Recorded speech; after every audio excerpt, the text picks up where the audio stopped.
నా పల్లవి ప్రశాంత్ జైలుకి వెళ్ళాడు కదా, ఈరోజు రిలీజ్ అవుతాడు అన్నారు. వస్తున్నాడా బయటికి? వస్తున్నాడు అన్న. ఏందన్నా రచ్చ? ఏందన్నా అసలు ఎవరు చేశారన్న రచ్చ అంతా? ఏం లేదన్న, యాక్చువల్గా పోలీసులు లా అండ్ ఆర్డర్ ప్రాబ్లం ఉంది. అవును. బిగ్ బాస్ అమర్ మీద చాలా యాంటీగా ఉందన్నమాట. అమర్ బయటకు వస్తే కొట్టేద్దాం అన్న ఫీలింగ్లో జనాలు ఉన్నారు, ఎందుకంటే అమర్ చేసిన చేష్టలు. బట్ మనం ఏదైనా షో పరంగా చూడాలి తప్ప బయటకు వచ్చినాక మన పర్సనల్గా చూసుకోవాలి, అది తప్ప అది. సో పోలీసు కూడా బ్యాక్ గేట్ నుంచి వెళ్ళమంటే మనకు కొంచెం ఫ్రంట్ గేట్ నుంచి వచ్చి షో చేశాడు. సో అది మన గవర్నమెంట్ ప్రాపర్టీస్కి నష్టం జరగడం జరిగింది. సో దీని ద్వారా మన సజ్జనార్ కూడా బాగా రియాక్ట్ అయ్యడం జరిగింది. సో ఇది కరెక్ట్ కాదు. సో ప్రశాంత్ కొంచెం పోలీసుల మాట నిండా బాగుంటుంది. బట్ ఎవరికైనా సరే ఉత్సాహం ఉంటుంది కదా, గెలిచాడు, కప్పు వచ్చింది.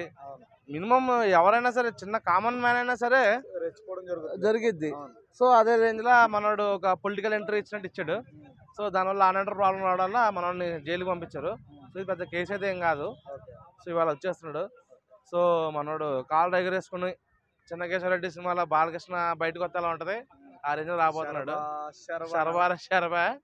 సో రైతు బిడ్డ కథ కొన్ని వాళ్ళు చెప్తారు కదా పోలీసులు. సో ఆ ఇన్స్ట్రక్షన్స్ ప్రకారం ఇంటికి వెళ్ళిపోతే బెటర్. సో పల్లవి ప్రశాంత్ ఎటువంటి తప్పు లేదు. కొంతమంది జనాలు అంటే కొంతమంది ఉంటారు కదా తాగేసి చిల్లరగా వీళ్ళు, వాళ్ళు గవర్నమెంట్ ఆస్తులు నాశనం చేయడం వల్ల పెంట అంతా జరిగింది తప్పితే it's purely Pallavi Prashanth is a winner and Amardeep is a runner. ఆయనకి రెస్పెక్ట్ ఇవ్వాలి, ఈయన కూడా 100% రెస్పెక్ట్ ఇవ్వాలి. సో అమర్ కూడా మంచి గేమ్ ఆడాడు, మంచి టగ్ ఆఫర్ ఇచ్చిండు. సో అమర్ ఆ మాత్రం టగ్ ఆఫర్ ఇవ్వకపోతే బిగ్ బాస్ కి పల్లవి ప్రశాంత్ దాకా పెడితే బిగ్ బాస్ కి ఇంత టీఆర్పీ వచ్చేది కాదు. So credit goes to Amar, but winner goes to Prashanth. మధ్యలో మనం చాలా మంది మన పెద్ద శివాజీ గారు అవుతారు అనుకున్నాం, రన్నర్. లాస్ట్ కన్నా గ్యాంబ్లింగ్ జరిగిందంటవా?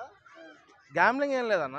శివాజీ గారు ఎప్పుడు కూడా మన ప్రశాంత్ని కానీ బోలేని కానీ గెలిపించడానికి ప్రయత్నించాడు తప్ప ఆయన ఎప్పుడు రాజు అవుదామని చూడలేదు. సైనికులను గెలిపించాలని చూసాడు తప్ప గెలవాలని చూడలేదు. రాజు అంటే గెలిచేటోడు కాదు, గెలిపించాడు కూడా.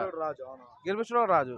సో హనుమంతుల్లా వీళ్ళిద్దరిని అంటే అమర్ని కాదు ప్రశాంత్ని మిగతా వాళ్ళని భుజమే పెట్టినాడు. సో ఆయన వెళ్ళిపోవడం జరిగింది. సో శివాజీ అన్న కూడా ప్రశాంత్ గెలవడానికి 99% మంచి ఇది. నాకు తెలిసినందుకు శివాజీ అన్న లేకపోతే ప్రశాంత్ గెలిచేటోడు కాదు అన్నదానికి పెద్ద ఇదైతే లేదు. సో అన్నది కూడా హ్యాండ్ ఉందన్నమాట. బట్ ప్రశాంత్ని పోలీసులు అరెస్ట్ చేశారు కదా, నాగార్జున గారు కూడా దానికి కొంచెం రియాక్ట్ అయితే ఇంకా బెటర్ అనమాట. రియాక్ట్ అయితే చాలా బెటర్. ఎంత కొంత ప్రేమ లేకుండా అదంతా రచ్చ అవుతుంది కదన్న. ఇది పక్క పెడితే నాగార్జున గారికి ఉన్న ఇన్ఫ్లుయెన్స్ ప్రకారం పెద్ద సెలబ్రిటీ, ఆయన చిటికి అయితే చాలు జైల్లో గొడవలు కూడా బదులైపోతాయి, ఆ రేంజ్ ఉంది. ఇది చూస్తే నాకు ఏం గుర్తొచ్చిందంటే మన్మధుడు సినిమాలో ఒక సన్నివేశం ఉంటది. మైకమ్మి అంటే ఫోన్ చేస్తే అన్నిటిగా దేవుడు ఉన్నారు అంటారు కదా, మీరు లేరా అన్న అంటారు. నాకు అదే గుర్తొచ్చింది అన్న. ట్రోల్స్ కూడా అయ్యే నడుస్తున్నాయి. బట్ నాగార్జున గారు కొంచెం రెస్పాండ్ అయ్యి ఉంటే బాగుండేది అని చెప్పి ఇంకా బాగుండేది. అంటే పల్లవి ప్రశాంత్ గారు గెలిచిన గెలుపుకి నాగార్జున గారు చేసిన దానికి పరమార్థం వచ్చేది. ప్రశాంత్ కూడా మంచి మైలేజ్ వచ్చేది.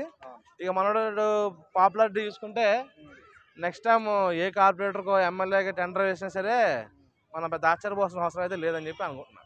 ఓకే, చాలా మంది ఏదో బయట అడిగితే నాకేమైనా సీఎం పదవి ఇచ్చారా అన్నట్టు కూడా మాట్లాడాడు కదా, దాని మీద నీ అభిప్రాయం ఏంటంటే? ఏముంది, ఇక మనోడు బయట ర్యాలీ ఇంకా సోషల్ మీడియాలో పబ్లిక్ అదే రెస్పాన్స్ సపోర్టింగ్ బాగా వచ్చింది కదా. సో ఎవరు కూడా ఆగదు, ఏదో మాడేది అన్నారులే. సో నాకు తెలిసి సీఎం అయితే కాదు కానీ నెక్స్ట్ ఎమ్మెల్యే సీట్కి అయితే అసలు పెడతాడని చెప్పి నాకు కొంచెం లోపలైతే కొడుతుంది. ఎందుకు ఎవరన్నా జగన్మోహన్ రెడ్డి గారు లేరా, చంద్రబాబు నాయుడు గారు లేరా? అంటే పొలిటికల్ ఎట్లా ఉంటుంది అంటే ట్రెండ్, ఎవరికైతే జైలుకి వెళ్తారో ఎవరి మీద అయితే కేసులు ఎక్కువ ఉంటాయో వాళ్ళకే ఫస్ట్ ప్రయారిటీ ఇస్తారనమాట. జెన్యున్ వాళ్ళకి ప్రయారిటీ ఇవ్వరు. బ్యాక్గ్రౌండ్ ఉండాలి, మినిమం ఒక 10-15 కేసులు ఉంటేనే పొలిటికల్ ఎంట్రీకి మంచి మైలేజ్ అనమాట. సో మనోడు ఆల్రెడీ ఒక ఎగ్జామ్ పాస్ అయిపోయాడు, ఇంకా ఉంటే చూడాలి. వాళ్ళ తమ్ముడు వాళ్ళని కూడా లోపలేసారు కదన్న, బయటకు వచ్చారా వాళ్ళు? ఏమైనా అదేమైనా ఐడియా ఉందా? అంటే వాళ్ళ తమ్ముడు లోపలేసారంటే ఇటు జైల్లో ఉన్నప్పుడు మళ్ళీ వాళ్ళ తమ్ముడిని బెయిల్ తీసుకొస్తాడేమని చెప్పి ముందు జాగ్రత్తగా వాళ్ళ తమ్ముడిని కూడా లోపలేయడం జరిగింది. తమ్ముడు గొల్లలు ఇద్దరు అనుచరుని కూడా లోపలేసారని తెలుసు.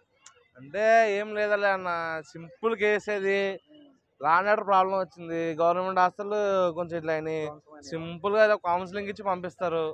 సో పొలిటికల్ హీట్ ఎక్కువ ఉంది అనుకో, వాళ్ళకి ఏదో ఒకటి కావాలి కాబట్టి దీని మీద తోచేసేది తప్పితే పెద్ద ఏం లేదు. నెక్స్ట్ బిగ్ బాస్ 8కి ఈ బిగ్ బాస్ 7కి వచ్చిన హైప్ మంచి హెల్ప్ అవుతుంది అంతే, అందుగురించి ఏం లేదు. మా టీవీ ఇంకా వేరే రేంజ్కి వెళ్తుంది అయితే. మా టీవీ ఇక వేరే రేంజ్కి వెళ్తుంది అన్న, ఎన్డీటీవీ దాటిపోద్ది. Thank you.